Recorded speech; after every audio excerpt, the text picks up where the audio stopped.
وعلیکم ورحمۃ اللہ وبرکاتہ۔ علیشہ بی بی سوال کرتی ہیں، لڑکی اور لڑکے نے قرآن پر ہاتھ رکھ کر کہ ہم دونوں آپس میں شادی کریں گے، لیکن ان کے والدین راضی نہیں ہیں، لڑکی اور لڑکے کی شادی آپس میں نہیں ہو رہی، تو انہوں نے قسم اٹھائی ہے، تو اب لڑکی اور لڑکا گناہ گار ہوں گے؟ اگر گناہ گار ہوں گے تو پھر وہ اس کا ازالہ کیسے کریں گے؟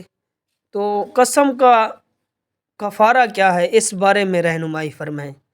تو علیشہ بہن نے بہت ہی اچھا سوال پوچھا ہے۔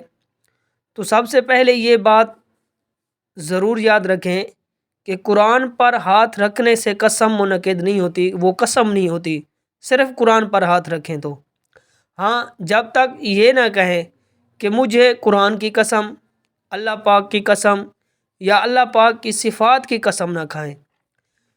یعنی اگر لڑکی اور لڑکے میں سے ہر ایک نے باقاعدہ قرآن پر ہاتھ رکھ کر قرآن کی قسم یا اللہ کی قسم یا مطلق قسم اٹھائی تو ان دونوں کی قسم ہو جائے گی، یعنی کہ وہ دونوں آپس میں شادی کریں۔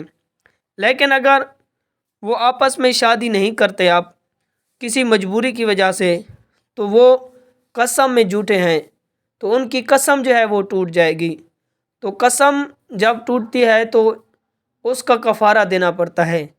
تو شریعت میں قسم کا کفارہ یہ بتایا ہے کہ ایک غلام آزاد کیا جائے یا 10 مسکینوں کو کھانا کھلایا جائے، کہ 2 وقت کا، کہ شام کے وقت بھی اور صبح کے وقت بھی ان کو کھانا کھلایا جائے، آدمیوں کو کپڑے پہنائے جائیں۔ ان تینوں کاموں میں سے ایک کام کرنا ہوگا، تو یہ قسم کا کفارہ ہے۔ اگر قسم کا کفارہ ادا نہیں کرتے تو وہ گناہ گار ہوں گے۔ خلاصہ کلام یہ ہے کہ اگر کوئی قسم اٹھاتا ہے اور وہ قسم پوری نہیں کر سکتا تو پھر اس کو قسم کا کفارہ دینا ہوگا، اور جب کفارہ ادا کرے گا تو وہ گناہ سے بچ جائے گا۔ اگر وہ کفارہ ادا نہیں کرے گا تو وہ گناہ گار ہوگا۔ امید کرتا ہوں کہ یہ مسئلہ آپ کو سمجھ آ گیا ہوگا۔ اللہ تعالیٰ آپ کو تمام جہانوں کی بھلائی عطا فرمائے۔ ہمارے subscribe to Mufti Akmal Mujahid online and press the bell icon for more videos.